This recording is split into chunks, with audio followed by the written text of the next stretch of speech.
Muito boa noite, pessoal. É um prazer e uma alegria estar com vocês mais uma noite especial. Estamos aí numa noite agradável de inverno e, e nada melhor que plena quarta-feira aí nós podemos manter esse contato semanal com vocês e trazer temas importantes aí para que a gente possa passar informação, para que possamos também ouvir vocês e trocar ideias importantes. Hoje tenho o prazer de receber aqui comigo meu amigo, meu colega servidor público, coordenador da Sala do Empreendedor, Euclides Dias, que é um grande profissional, um cara aí que muito inteligente, que batalha muito lá na Secretaria de Desenvolvimento Sustentável da Rosa, vice-presidente do nosso querido Artigrangeiros, bacharel em administração, pós-graduado em gestão de empresas. Então, um cara que tem um grande conhecimento e vem compartilhar conosco aí a sua experiência. Euclides, primeiro, uma boa noite especial aqui aí, puder mandar um alô pro pessoal. Em seguida, iniciamos o nosso bate-papo aí com você que nos acompanha através da nossa página. E quem, porventura, ainda não curtiu a minha página, Rafael Rufino da Costa, pesquisa no Facebook lá, que terá a oportunidade de ouvir as nossas ideias, ouvir um pouco do nosso trabalho e também contribuir conosco através de ideias e sugestões. Boa noite, Euclides. Boa noite, Rafael. A satisfação é minha poder conversar contigo e com todos os teus seguidores, né? E trazer informações pertinentes ao empreendedorismo e registro de empresas no município de Santa Rosa, né? Você que trabalhou também um tempo conosco lá, já passou também algumas experiências, nos auxiliou em algumas batalhas lá, né? Então, é uma satisfação poder conversar com o teu público aí e levar a informação da nossa população de Santa Rosa e região, e quem tiver com vontade de empreender, ter algumas informações a mais. Muito bem. Só para mencionar quem está nos acompanhando, eu tive a oportunidade no período de um ano, de abril de 2019, abril de 2020, ter sido secretário de Desenvolvimento Sustentável do município, lá por poder ter conhecido um pouco mais o dia a dia da Sala do Empreendedor e também pensar em executar algumas ações importantes. Mas hoje o tema a gente quer tratar com você. Semana passada nós falamos a forma de superação da pandemia através de um foco emocional. Nós queremos cada semana trazer um tema relevante para que a gente possa pensar também em maneira de como a gente sair desse transtorno, dessa situação que vem passando. E nesse momento também que a gente sabe que muitas pessoas estão perdendo seus empregos pelas medidas aí de fechamento do comércio, de diminuição da matriz econômica. Então, muitas vezes as pessoas acabam olhando o empreendedorismo como uma forma de geração de renda.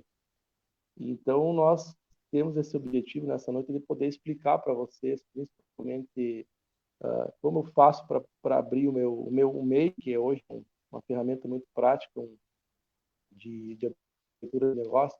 Então, que a gente possa passar um pouco desse dia a dia da sala, mas também trazer alguns números gerais de Santa Rosa, do país. E eu começo pedindo para ti, assim, mais ou menos, quantos novos CNPJs a gente vem gerando aqui no estado, se tem esse estudo.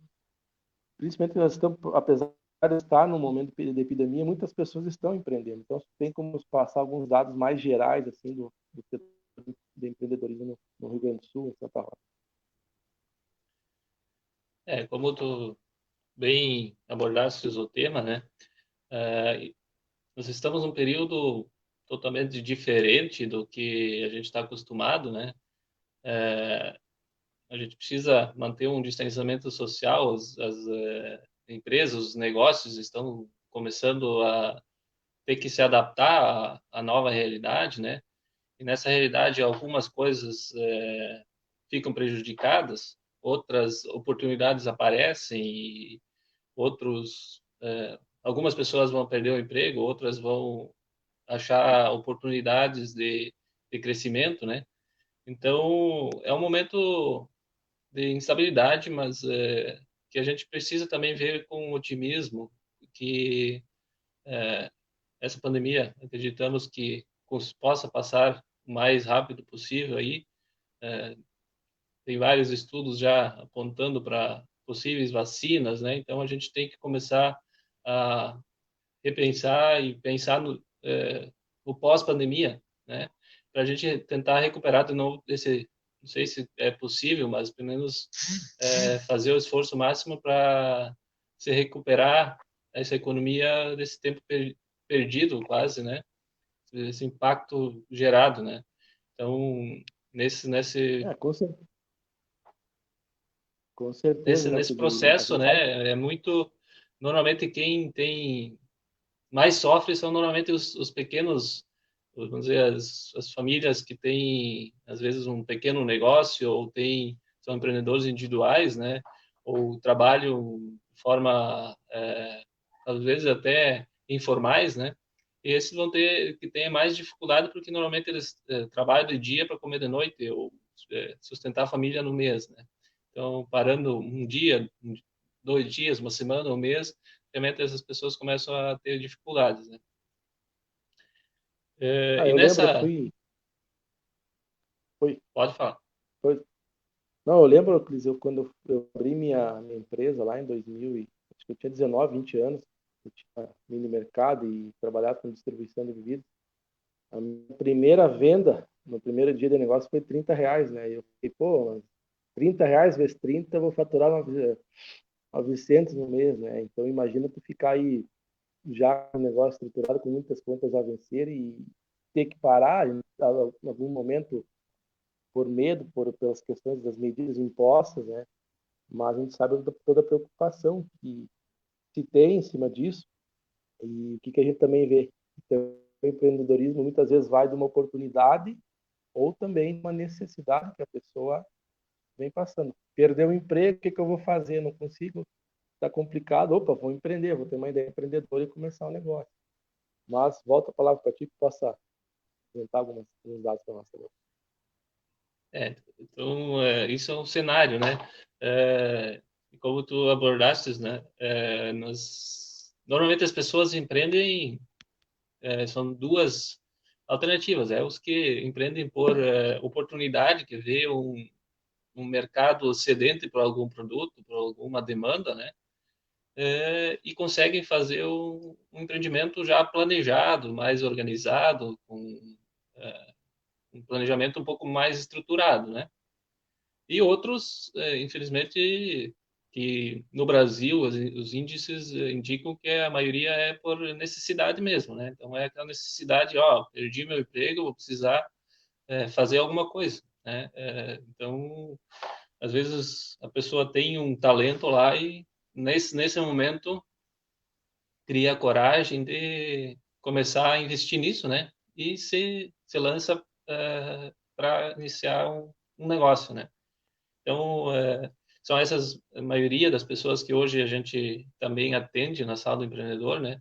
São pessoas que têm, às vezes, bastante dúvidas, têm bastante dificuldades também de compreender todo o arcabouço jurídico, burocrático que tem por trás também dessa formalização de empresas, né?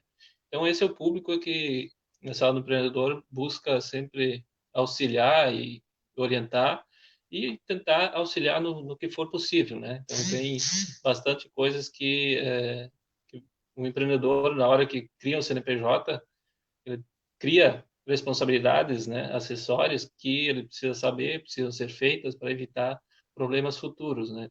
Então isso a gente sempre tem que ressaltar para todos os empreendedores, né? Então isso não é a gente fazer qualquer coisa, é você estar abrindo uma empresa às vezes e isso pode te gerar problemas futuros se não souber ou não tiver as informações necessárias para conduzi-la da melhor forma possível, né?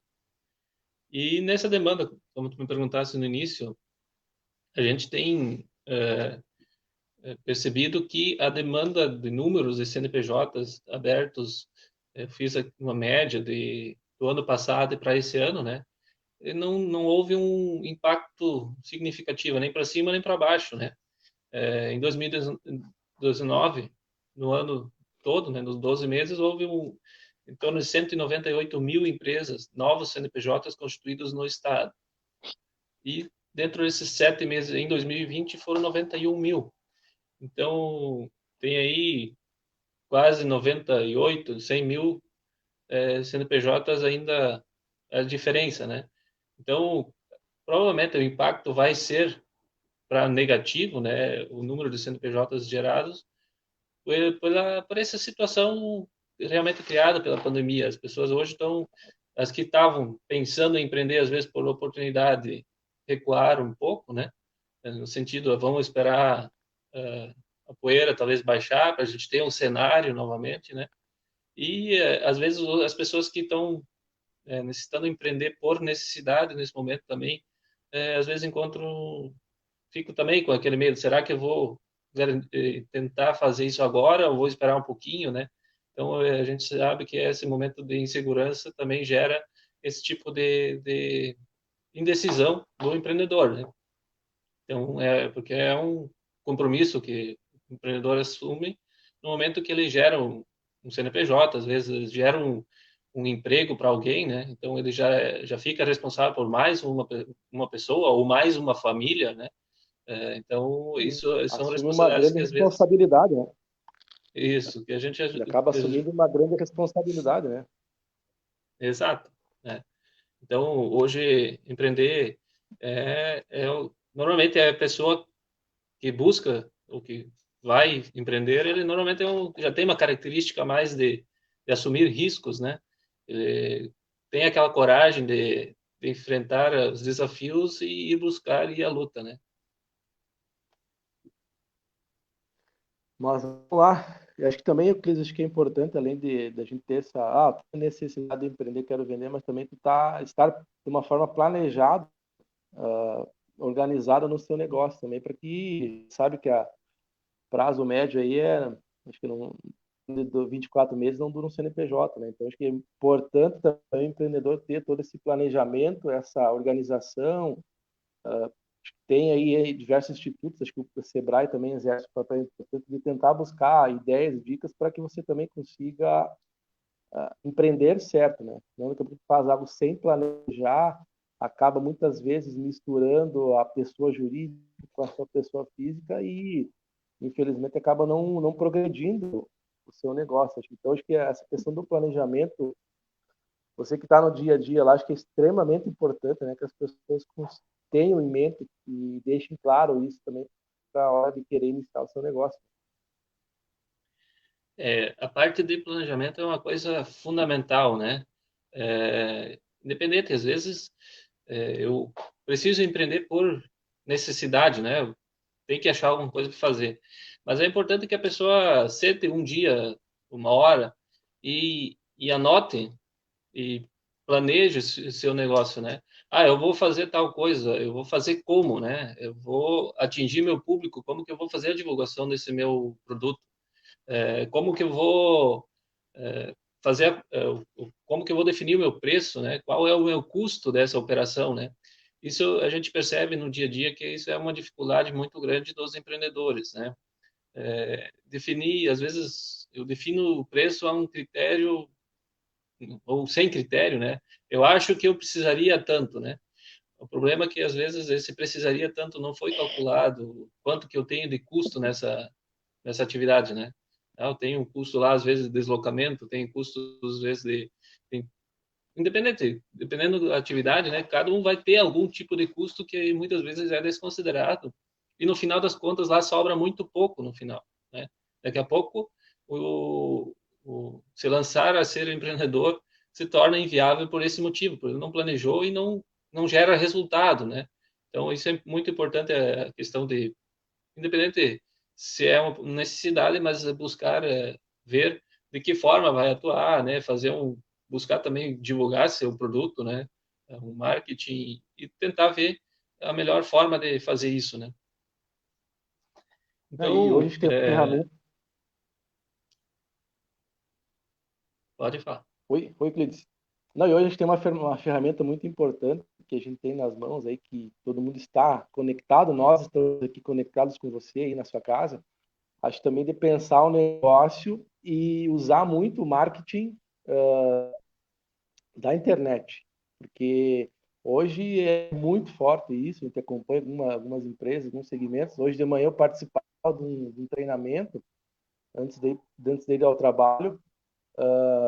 No momento que nós estávamos falando sobre um determinado assunto, quando eu abri a minha página de busca, já estava lá com a mesma informação. Então, tem toda uma inteligência atrás do marketing da internet hoje que ajuda muito a vender, e negócios que hoje estão pequenos, através da internet, acabam explodindo de uma forma muito, muito rápida. E acho que uma questão também importante, pela minha experiência, a formação de preço, vou colocar lá 40%, 30% de margem, mas quanto de fato que é o meu custo operacional, quais são os encargos que eu pago, dentro dos meus custos está considerado o meu prolabore, entenda, para a gente deixar muito claro. E uma questão também importante, muitas vezes no serviço, a diferença entre preço e valor. Eu acho que antes do preço, tem que deixar muito claro, demonstrar o valor do teu negócio, o valor do teu produto que você quer passar para quem está desejando lhe contratar. Com essa questão de você deixar claro o valor, tu consegue sim ter um melhor preço e deixar também o cliente satisfeito, que além de pagar um preço justo, e se ele recebe algo com muito valor. Euclides, a sala do empreendedor, assim, como que é o funcionamento dela? O Rafael lá quer abrir um MEI. Eu vou lá na sala do empreendedor, eu consigo encaminhar lá com vocês, ou eu tenho que fazer pela internet. A gente sabe também que a questão da pandemia acabou afetando um pouco o atendimento ao público. Como que está o atendimento e quais os encaminhamentos que vocês lá, enquanto sala do empreendedor, fazem para as pessoas que estão interessadas em empreender? A sala do empreendedor tem o objetivo de fazer o atendimento e orientação dos empreendedores para fazer a sua formalização. O pessoal que a gente mais atende é realmente os microempreendedores individuais, que tem uma necessidade um pouco maior, né?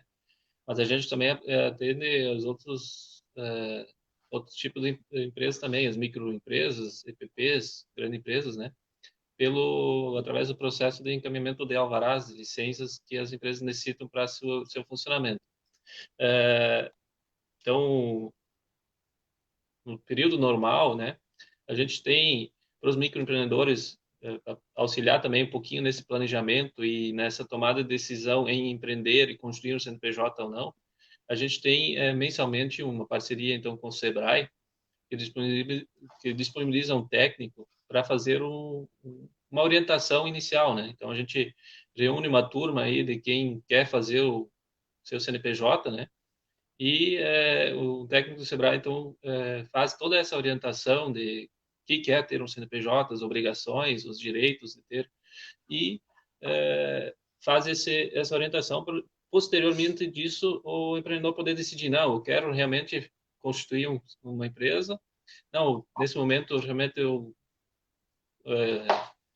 tendo em base das informações que eu teve, né, nesse momento, eu vou aguardar um pouco, vou deixar um pouco mais tarde, vou planejar um pouco melhor, né? Então, essa é a ideia inicial de a gente ter essa formação antes de fazer o CNPJ. Porque muitas vezes as pessoas recebem uma informação do amigo, do vizinho, do parente, que é fácil de fazer no CNPJ. Só que essa informação, às vezes, só vem com essa informação de é fácil, né? Não vem com a informação das obrigações, dos deveres que tem você ter um CNPJ, né? Então, por isso, para a gente evitar que a pessoa, às vezes, entre nisso por impulso, por alguma informação equivocada, a gente tem essa parceria com o Sebrae para fazer esse treinamento. Esse treinamento agora, já estamos 3 meses sem ele, por em virtude dessa pandemia, que a gente não pode reunir pessoas, né? Mas tem, para quem precisa fazer isso, tem também vídeos dos técnicos do Sebrae, nos próprios portais do Sebrae, nos meios de divulgação, Facebook, Instagram do Sebrae, tem vídeos que auxiliam também nesse sentido para os empreendedores que hoje talvez queiram buscar essas informações. E assim que passar a pandemia, a gente também espera poder retornar com essas atividades. Também, depois, normalmente desse curso, a gente faz o atendimento do empreendedor lá na sala do empreendedor com a formalização, então, no CNPJ, constituição do CNPJ, encaminhamento dos alvarás, né? Tudo que é necessário para que ele possa trabalhar de forma legal, né? Possa ter direito aos seus benefícios previdenciários, que também estão inclusos dentro do MEI, né?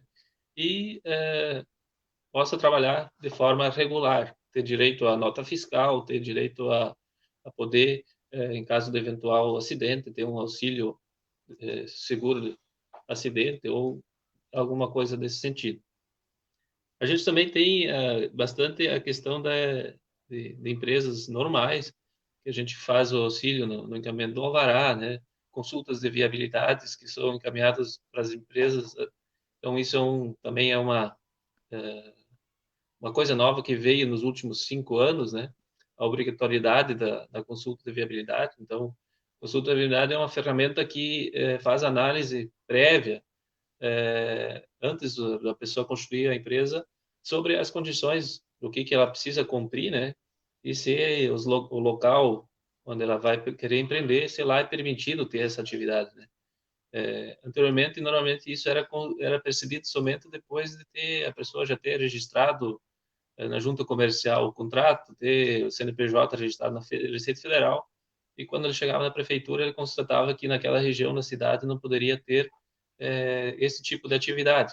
Então, gerava um transtorno enorme, porque a pessoa já tinha desembolsado recursos normalmente escassos no início do negócio, né?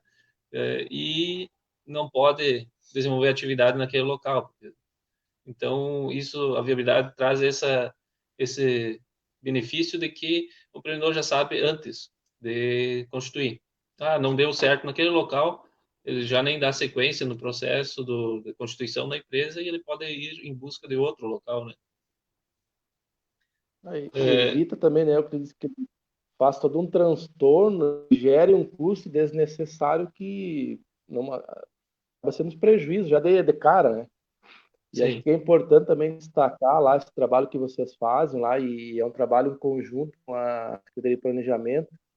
Eu quero aproveitar e mandar um abraço ao Jadro, que é o atual secretário, que está acompanhando conosco, meu amigo, grande parceiro também tem nos ajudado lá a melhorar os fluxos lá da relação, algumas alterações no plano diretor importantes também, que a gente fala posteriormente, mas que venha facilitar. E hoje, se eu não me engano, que até 24 horas está sendo analisado a consulta de viabilidade, né? é. A consulta de viabilidade, ela tem um prazo de 48 horas para fazer, né? Então, isso muito depende da hora que ela entra, né? Mas normalmente em um dia ela tem esse retorno, né? Então, é um procedimento é, normalmente simples de ser feito, isso os escritórios de contabilidade todos fazem, né? E, na verdade, fazem porque também é obrigatório, né? Não consegue dar entrada na junta comercial sem essa viabilidade, né? E É, ele é bem rápido, né? Então, é uma coisa bem tranquila. Depois a gente passa, então, também a fazer a parte mais trabalhosa, que é a parte junto ao licenciamento dessas empresas junto à prefeitura municipal, né? Que é a parte de acompanhamento da processos de alvarás e licenças das empresas. Nessa etapa, normalmente, a burocracia, a documentação é bastante extensa. A gente tem sempre a necessidade de juntar esses documentos, que ali se engloba também os documentos de bombeiros, precisa de informações de endereço e os dados dos empreendedores, né? E faz o encaminhamento desse processo de alvará. O que evoluiu bastante nos últimos anos, principalmente a partir de 2018, uma alteração da lei municipal que possibilitou que a gente pudesse, nesse processo de alvará, classificar as atividades de baixo risco, atividades que não oferecem um problema tão grande assim para as pessoas, né? Exemplo, um comércio de vestuário, serviço de engenharia, um serviço de pedreiro, né? São atividades normalmente têm envolvimento de risco grande, né? Não teria uma questão de saúde envolvida, não teria uma questão ambiental, de poluição envolvida, né? Então, essas são atividades de baixo risco que permite que, com a viabilidade aprovada, no processo de viabilidade é informada a relação de documentos, né? E o empreendedor apresentando essa documentação completa no ato do protocolo, esse processo é deferido um alvará provisório imediato, né? Antes de ser feito qualquer tipo de vistoria. Então, a gente verifica somente se a documentação está completa, né? O empreendedor, assim, não termo de compromisso de que ele se responsabiliza se posteriormente, numa vistoria, for constatado algum problema, ele se compromete em resolvê-lo, né? E, dessa forma, o processo, então, é encaminhado para a emissão do alvará e as vistorias, então, o empreendedor começa a trabalhar e as vistorias são feitas posteriormente. Isso agilizou bastante esse tempo, né? Para que a empresa possa, de fato, começar a operar, já ter nota fiscal, né, ter uma certidão negativa, se por acaso ele precisa para algum fornecedor. Então, esse processo permite que possa também dar prioridade, vamos dizer, a empresa lá é uma que tem algum tipo de fator poluidor, né? E ela se classificou de alto risco, então a gente também tem como dar prioridade para esses processos, né? Senão todo mundo entra na vala comum, né? E a pilha do Acaba fiscal lá condicionando, né? vai aumentando, né? Então, se a gente tem um critério para poder selecionar, esse aqui não é tanto urgente, então ele vai ter um alvará provisório, fica esperando, tem os 6 meses para fazer essa vistoria. O outro que é urgente, tem algum tipo de problema e para ele também não sair prejudicado, a gente dá prioridade nesse processo. Então, são algumas melhorias que a gente conseguiu trabalhar para que os empreendedores também possam é, começar a trabalhar, gerar uma renda, né? E, nesse sentido, se tiver algum problema, também possam, daí, aos poucos, ir resolvendo esses problemas e chegar a um alvará definitivo com tudo 100%.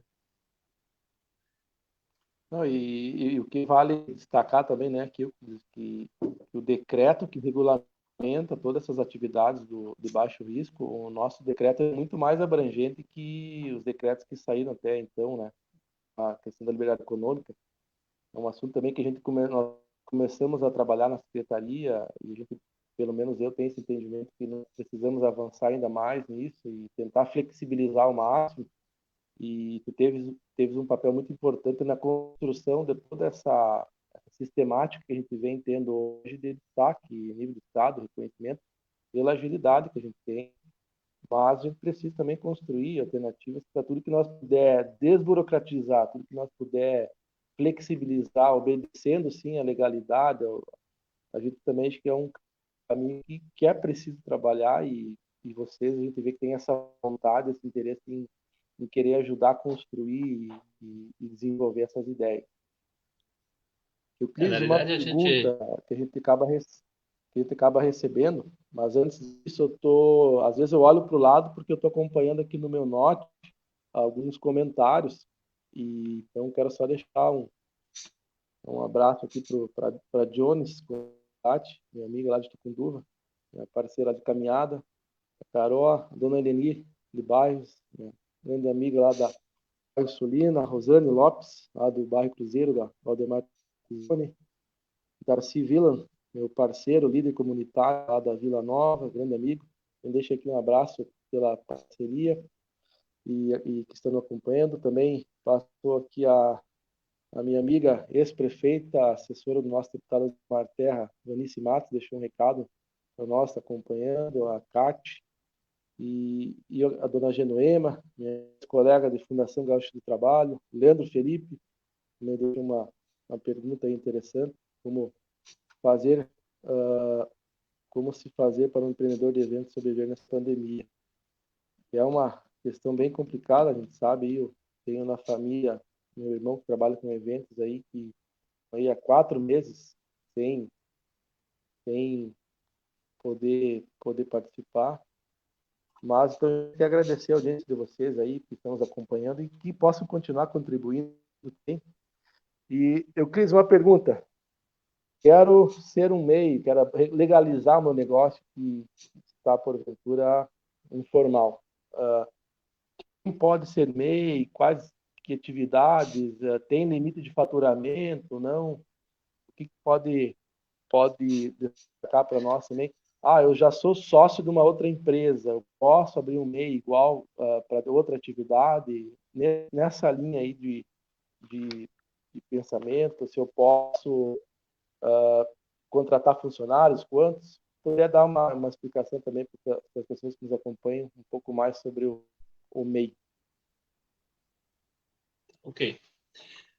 Para quem ainda não conhece a figura do microempreendedor individual, né, ela é uma figura que foi criada pela Lei 123 e 148 lá em 2008, né, que possibilitou que esses pequenos empreendedores, essas pessoas às vezes que trabalhavam na informalidade, que trabalhavam sozinhas, né, e que às vezes não tinham um rendimento suficiente para poder registrar uma empresa, uma microempresa, né?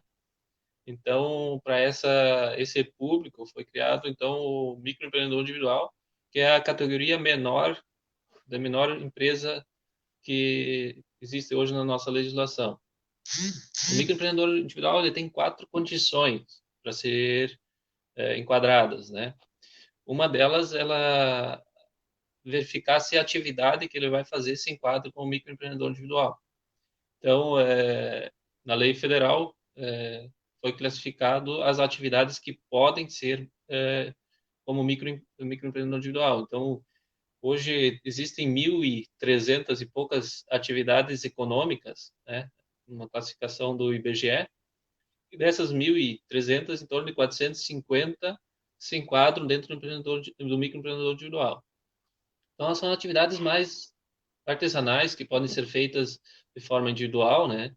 Então, um pedreiro, um eletricista, uma vendedora de roupas, né? Uma sacoleira, como é conhecida, né?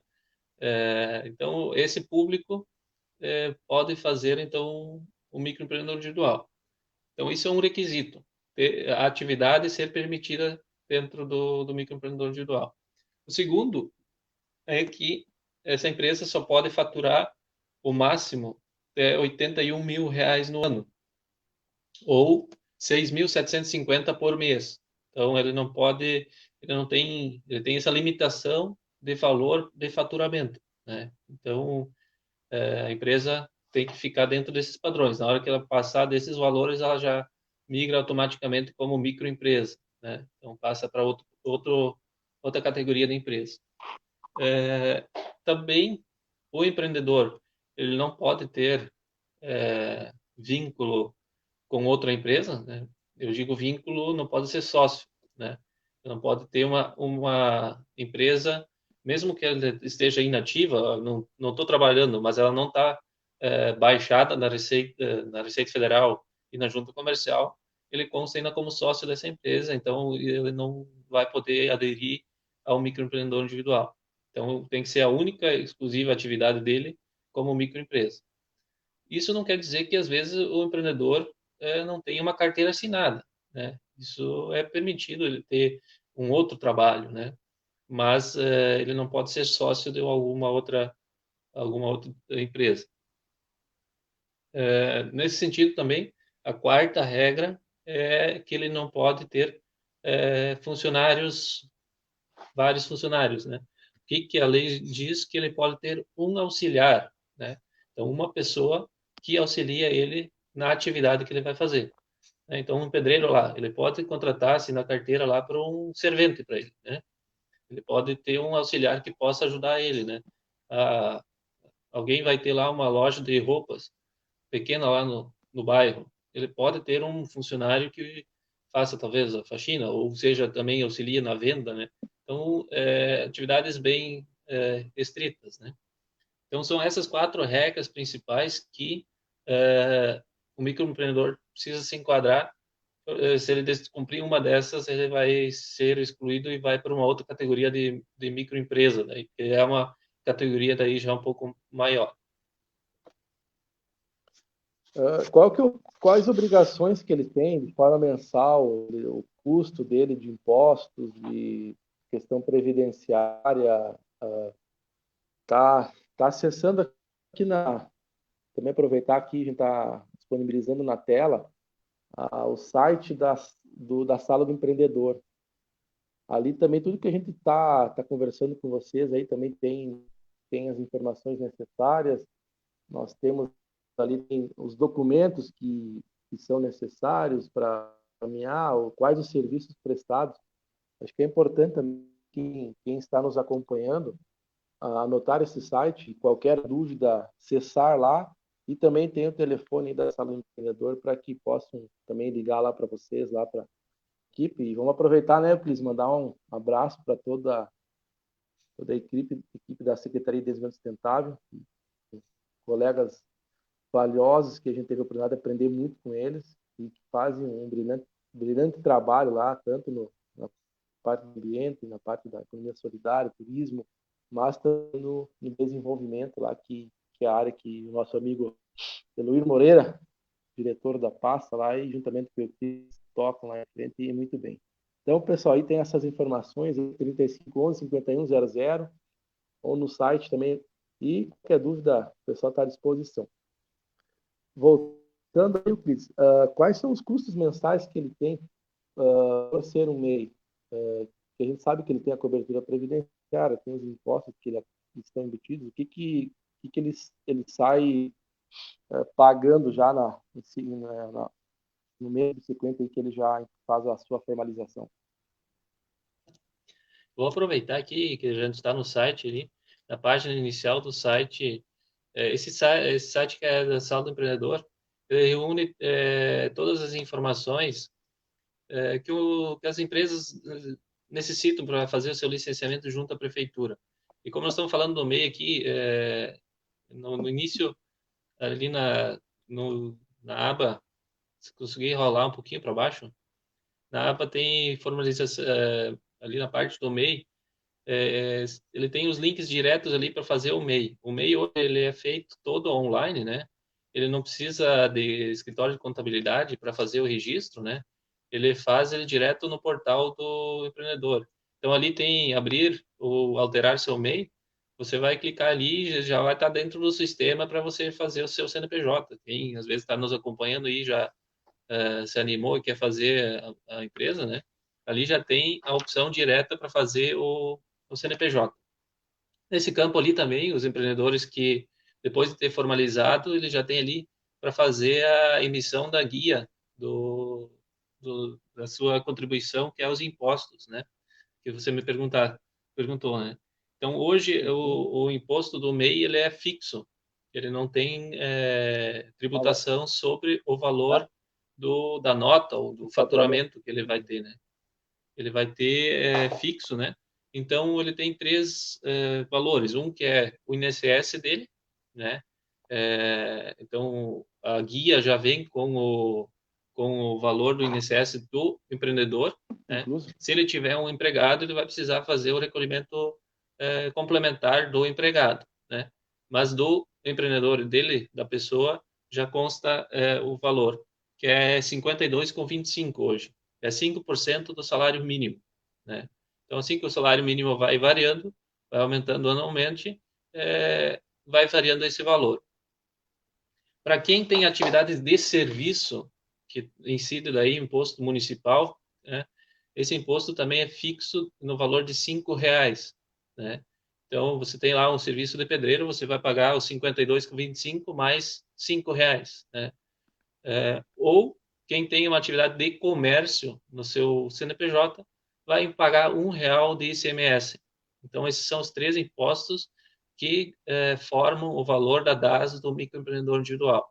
Então, essa DAS ela é disponível também direto ali no portal do empreendedor.gov.br, com esses impostos já recolhidos. Então, o empreendedor vai emitir uma nota lá, depois não vai ter uma retenção sobre essa nota de imposto, né? Porque ele fica já atrelado, fixo esse valor. Outra informação importante que a gente também tem ali na site aqui, nos serviços do MEI, tem a declaração anual de faturamento, que é uma obrigação do MEI, né? Tem duas obrigações importantes. Uma é fazer o pagamento, né, da DAS mensal, e outra é fazer a declaração do faturamento dele do ano. Então, cada janeiro a maio, o empreendedor tem um prazo para fazer a declaração do valor do faturamento do exercício anterior. Isso é para identificar se ele passou dos 81 mil ou não, né? E se ele passou, ele vai ter que, nesse novo período, se enquadrar como microempresa. Aí, nesse campo, a gente tem bastante, às vezes, dúvida dos empreendedores no sentido de que, eu não vim abrir minha empresa no passado, mas eu não faturei nada. E por isso eu não fiz a declaração. Essa declaração é obrigatória independentemente do valor, tá? Se você faturou R$ 5 ou Zerou, não faturou faturou zero, nada. ou faturou os 81, né? A obrigação é a mesma, né? Então ele tem que informar ali no sistema qual é esse valor que ele teve de faturamento. Então esse ano, esse período já passou, né?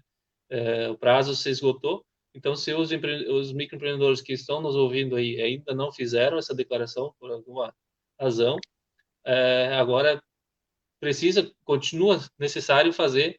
A única coisa que ele vai ter no final de preencher o formulário lá da declaração, ele vai gerar uma multa no valor de R$ 50. Então, isso é uma multa de não ter feito dentro do prazo disponível, né? Disponibilizado pela Receita Federal. Esses são mais ou menos os custos, então, que a gente tem do microempreendedor individual. O máximo que ele vai ter é 58,25, né? Se ele tiver atividade de serviço e de comércio. Não, e o importante é que dentro desse custo também toda uma eventual necessidade aí da questão da cobertura previdenciária também, auxílio doença, aposentadoria por invalidez, aposentadoria por idade, salário maternidade, pensão por morte, porventura venha acontecer um episódio. Então, esse custo da que, que ele se paga também está coberto por todos esses auxílios aí previdenciários. O que, Eu que é eu importante quero daqui a pouco entrar numa. o que eu gostaria de registrar nesse dos auxílios, né? Ele é importante a questão de pagamento em dia, né? Muitos dos auxílios ele tem carência, né? E a carência conta a partir do primeiro pagamento em dia. Então, vou dizer, auxílio maternidade, né? O auxílio maternidade ele vai contar a partir do primeiro pagamento que a pessoa fizer em dia, né? Pode ser que eu tenha já 5 meses na empresa e não paguei esses 5 meses. Esses 5 meses não vão constar na minha carência, né? Então, é importante manter isso em dia, porque normalmente é, a gente sabe, né? Quem está, às vezes, trabalhando corre o risco de ocorrer algum imprevisto, né? E na hora de que precisa de um auxílio do INSS, às vezes, porventura, de um atraso, poder ser prejudicado nesse sentido de não ter esse acesso a esse direito, né? Então, é importante o valor R$ 58, vamos arredondar assim, né? Não é um valor tão alto assim pelas garantias que você tem, Não, né? Porque um empregado normal, um empregador normal vai pagar 11%, isso se torna em torno de R$ 120, né? Então a diferença, a vantagem, o desconto do microempreendedor é muito, muito grande, né? Para ter os mesmos benefícios do que quem paga o valor cheio. é justamente uma forma de facilitar o acesso, o ingresso das pessoas na cobertura previdenciária, né? Euclides, Exatamente. tem, porventura, uma estimativa de quantos MEIs nós temos em Santa Rosa hoje? Sim, nós temos hoje 3.700 CNPJs enquadrados como microempreendedores individuais, né? Então, é um número extremamente alto, né? Ele já ultrapassa o número de empresas em geral que a gente tem, né? Então, é um número grande que a gente imagina que esse público todo provavelmente estava na informalidade anteriormente, né? Não contribuindo com o INSS, não contribuindo, não tendo direito a acesso à nota fiscal, né? Então, muitos mercados também se fecham, né? Se ele precisava prestar um serviço para alguma Não empresa, consegue vender? ele não tinha esse acesso, né? Então, são números que são bastante consideráveis, né? E o que mais, não sei se tu tem esse dado para apresentar para nós, que tipo de segmento que lidera aí o ranking nosso daqui em Santa Rosa? Tem nesse momento esse dado? Se é mais prestação de serviço, tem um segmento que vem liderando o processo aí? Historicamente, desde o início, né, sempre estava liderando a parte de comércio de confecções, de vestuário, né? Então era um ramo de, tipo a sacoleira, né? A gente às vezes não vê muito, mas tem bastante pessoas desenvolvendo essa atividade, né? Então, no Brasil, ela é o primeiro lugar. No estado, ela também tem esses índices. E para nós aqui, na verdade, ela fica em segundo, né? Mas muito próximo, né? Nosso primeiro lugar aqui é ramo de beleza, então cabeleireiro, manicure, esteticista, né? Que são da área da beleza, que é o que está em primeiro lugar. Então, em segundo lugar, nós temos mais a parte de vestuário, que é as mais conhecidas como sacoleiras, e o terceiro na área da construção civil, que daí são os pedreiros, eletricistas, pintores, né? Essa área que mais daí possuem microempreendedores individuais, né? Então, o número maior fica nesses três, e o restante daí fica mais dividido, né? É importante também registrar que, tipo, esses números, eles buscam atividade principal, né?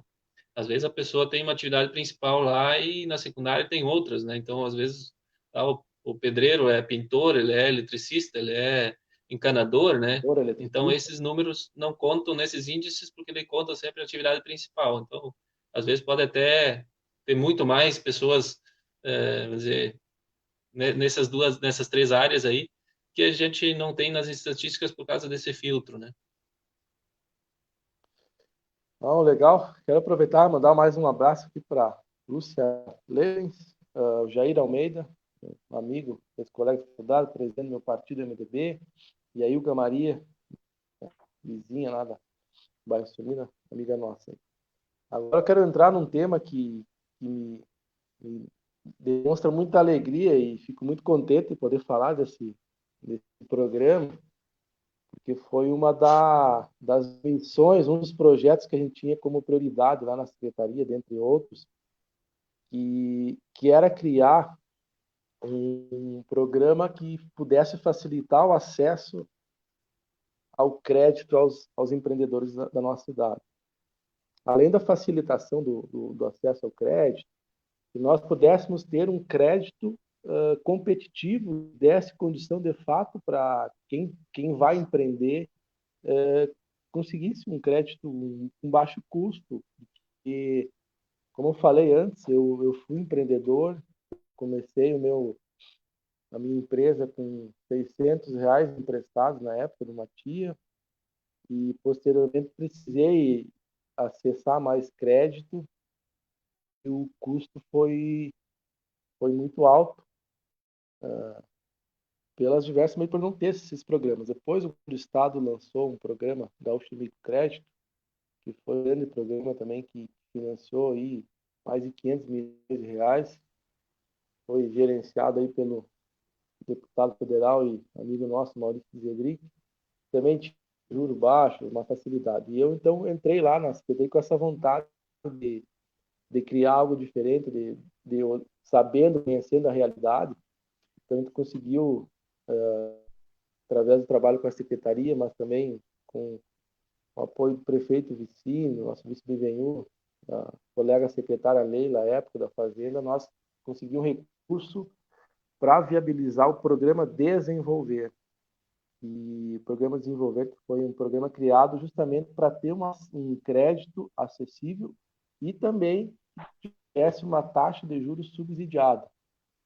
E por sorte nossa, o apoio da Câmara de Vereadores, aprovamos toda a lei de criação, toda a habilitação, tivemos aí um grande parceiro nesse momento, não, não estou para fazer propaganda, mas a gente quer sim agradecer ao Sicredi, que foi a primeira instituição bancária que acreditou nesse programa e valorizou também os empreendedores. e nós conseguimos criar o programa Desenvolver de Santa Rosa. Ele oferece até R$ 20.000 de crédito, onde que os juros é CDI mais 0,5% ao mês. Só que para quem paga em dia, para quem cumpre todas as obrigações, o município faz o reembolso do programa, devolvendo 0,5%. Então, ao empreendedor, hoje, ele paga somente a CDI. E, se não me falha a memória, a CDI com a baixa dos juros, ela está em torno de 0,20 ao mês. Isso não dá, dá menos que 3% de juros ao ano. Então, é um programa muito importante e eu fico muito feliz e muito orgulhoso de ter pensado e com vocês lá, com toda a equipe, a gente conseguir criar e colocar à disposição dos empreendedores de Santa Rosa. Euclides, o que pode nos passar de relato como está o programa hoje, explicar? Eu falei que até R$ 20.000, mas tem algumas categorias. Eu queria que você pudesse explicar um pouco também para as pessoas que estão nos acompanhando, como que é o programa, o acesso dele, e também para quem está nos acompanhando aqui na tela, o Heitor, parceiro aí da Exato também, obrigado, Heitor, está mostrando aí a página do 18, também tem um resumo, tem toda a documentação necessária, e também teve uma grande inovação, que foi aí mentorado aí, criado pelo Euclides, que foi o processo digital do desenvolver. Então, Euclides, se puder explicar um pouco do programa para nós aí e a todos que nos acompanham. Então o programa Desenvolver, como bem falastes, e acho que fala com bastante propriedade, porque foi o idealizador desse programa aí. Então ele é, destinado para microempresas, né, microempreendedores individuais e microempresas com faturamento até 360 mil, né? Então a ideia inicial foi poder estimular esses micro e pequenas empresas, né, que normalmente têm mais dificuldade de acesso ao crédito, né? Normalmente não consegue linhas maiores em grandes bancos, né? Por não ter um faturamento considerável, ou às vezes não ter a comprovação desse faturamento, né? Então, é destinado para essas empresas com a possibilidade de capital de giro e investimento, né? Então, até 10 mil sendo destinado ao capital de giro, não necessitando comprovar esse investimento, o que ele vai fazer, né? Se ele vai comprar estoque ou vai pagar algum equipamento ou alguma coisa que ele fez da empresa, né? E a partir de 10 mil a 20 mil, então tem que ser comprovado como investimento do negócio, né? Então, melhoria no negócio.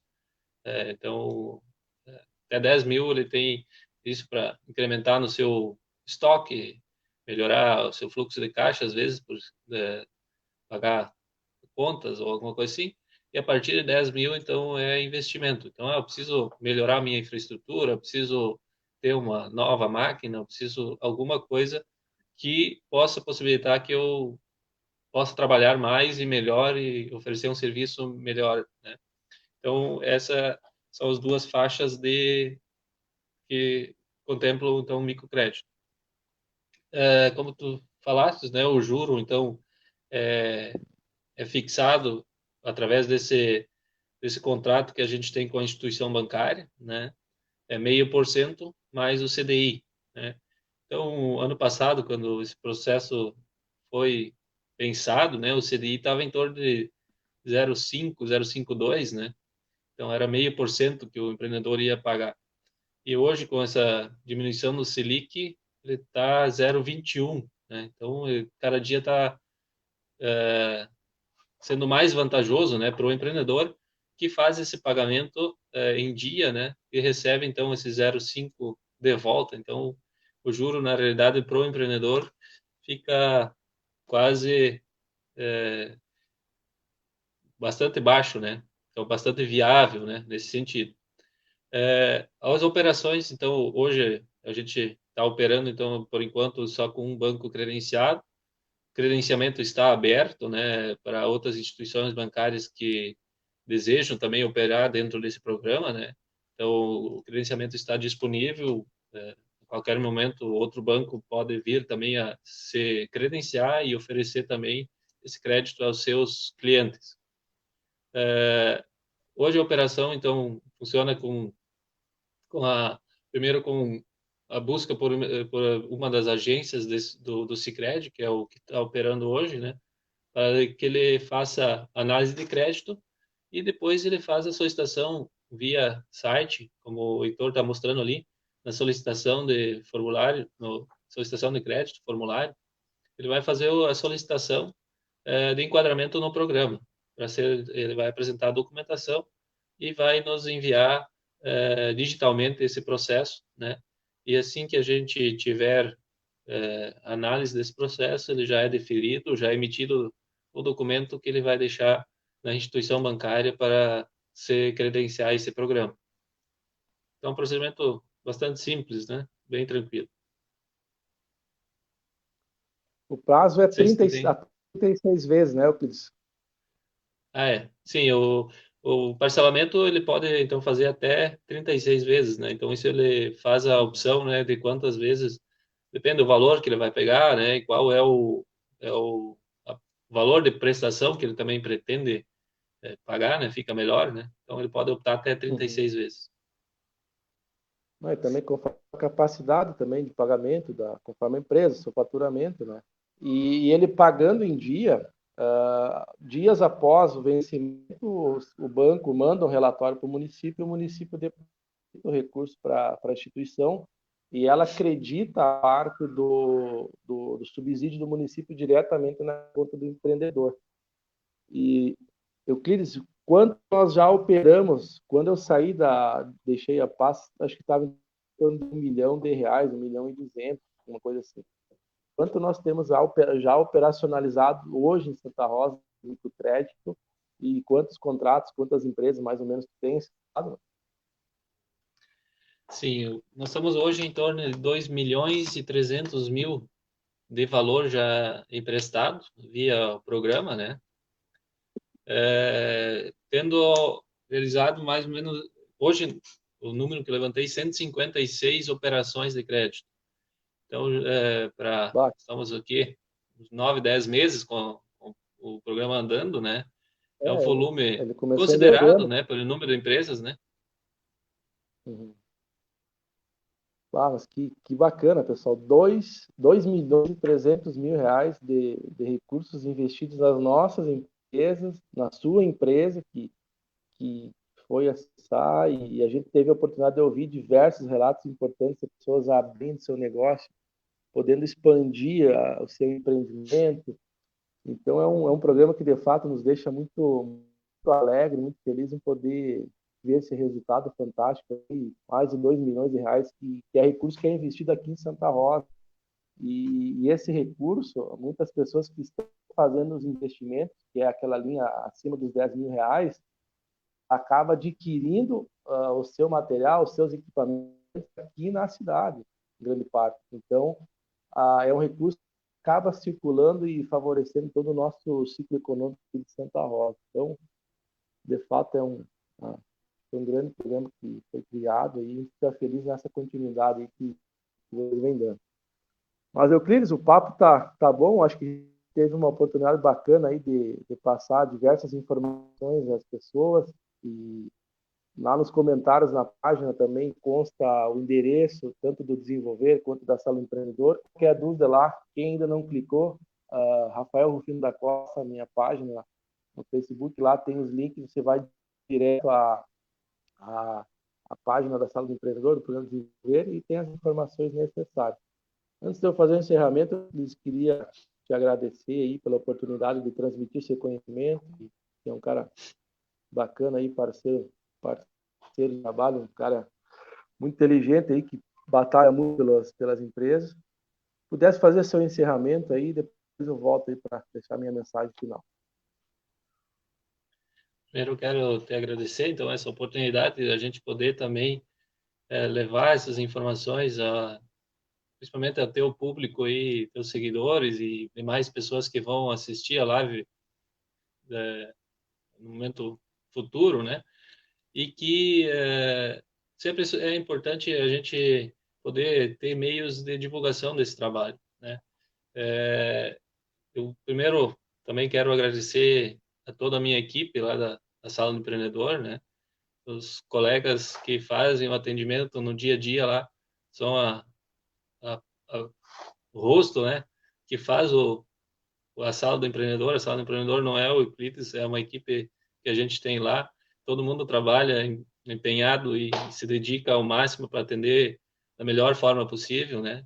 Se às vezes não é ao contento do contribuinte, mas eu tenho certeza que cada um deles que está à frente lá faz da melhor forma e tenta ser o melhor possível, né? Às vezes as coisas não são possíveis de ser feitas porque às vezes tem legislações, tem normas que a gente também não tem como eliminá-las, né? Então a gente busca sempre ser parceiro do empreendedor, nas dificuldades dar uma dica, uma orientação, né? Não é também nós não somos o dono da verdade, então se a pessoa às vezes não gostou da nossa dica também não tem problema nenhum, né?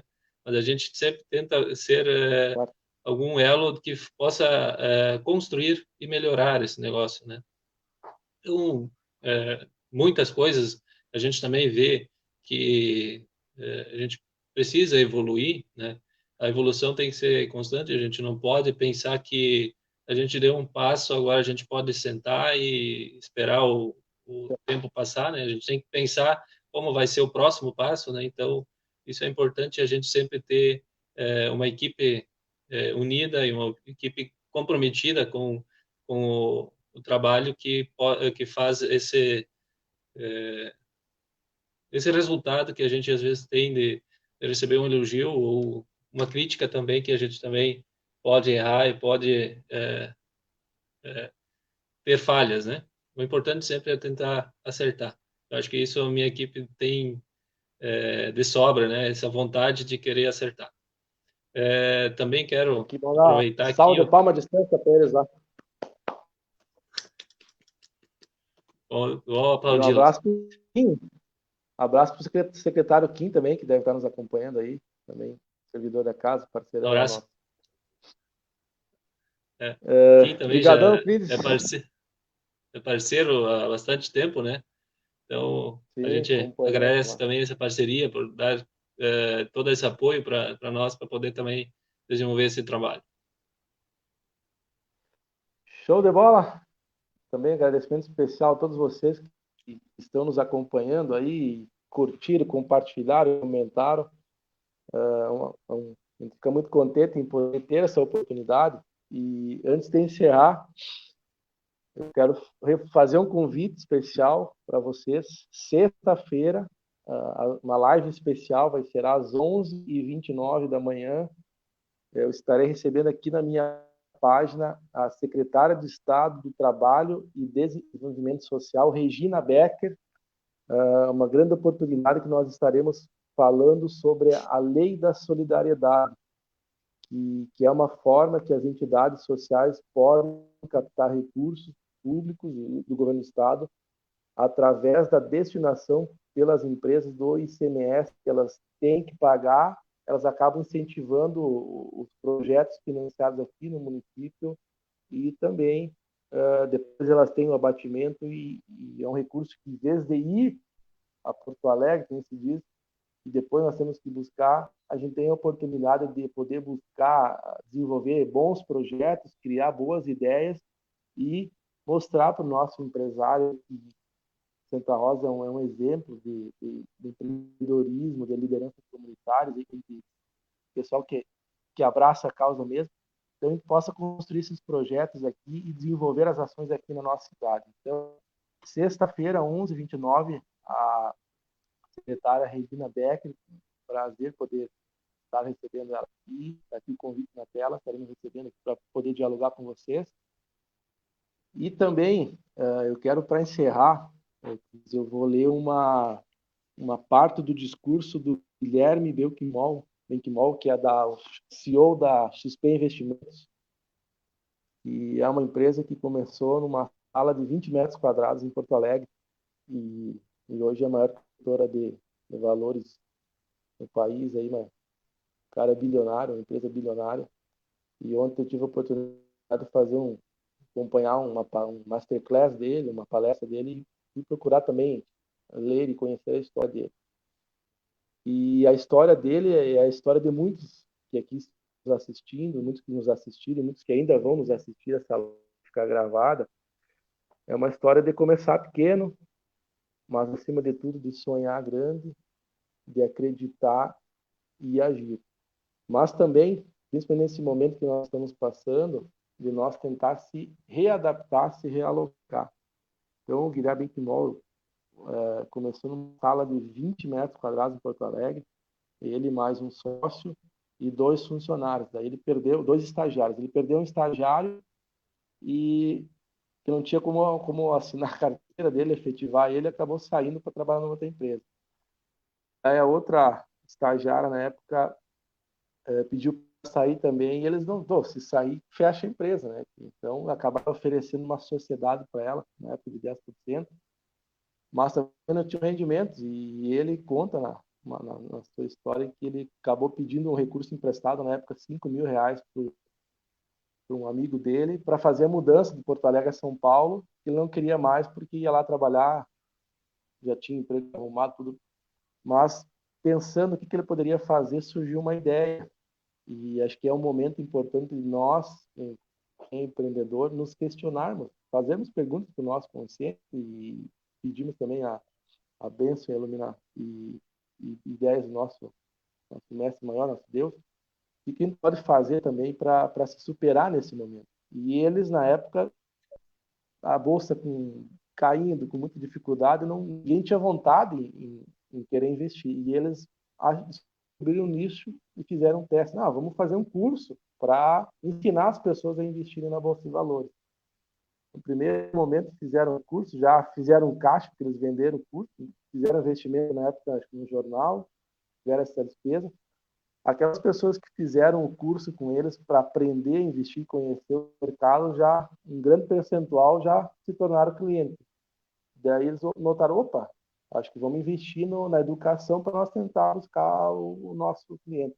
Fizeram mais um curso e assim foram criando seu negócio e hoje é uma empresa mundial aí, fez um maior IPO da empresa brasileira na Bolsa Americana. Então aí, explodindo. Eu quero poder finalizar aqui essa live lendo uma parte do discurso dele, que foi no dia que ele abriu o pregão da Nasdaq, que ele falou assim: só com novos empreendedores que buscam fazer a coisa certa, sem atalhos, nós poderemos construir um país forte. É muito legal que deu uma salinha de Porto Alegre com R$ 10.000, depois de ter sido demitido, tenhamos conseguido lançar ações na Nasdaq e ter a sensação clara de que isso é só o começo e que tem uma oportunidade enorme no Brasil. Todos disseram que seria impossível chegar até aqui, que os grandes bancos sempre dominariam o sistema financeiro e não passávamos de garotos. Sempre desafiamos esse pensamento com responsabilidade e confiantes na nossa missão e jamais abaixamos a cabeça. É uma mensagem importante pelo esse momento que a gente está passando de pandemia, de se reinventar, de se redescobrir, que possamos aí ter essa história e quem não conhece, pesquisa no Google Guilherme Benquimol, terá acesso a isso. Acho que é um grandes princípios que a gente tem e que a gente quer passar para você. Muito obrigado, Euclides, novamente. Obrigado a todos que nos acompanharam. E sexta-feira, Regina Becker, Fortunati, 11h29, sobre a Lei da Solidariedade. Um grande abraço, uma ótima noite a todos. Boa noite, um abraço.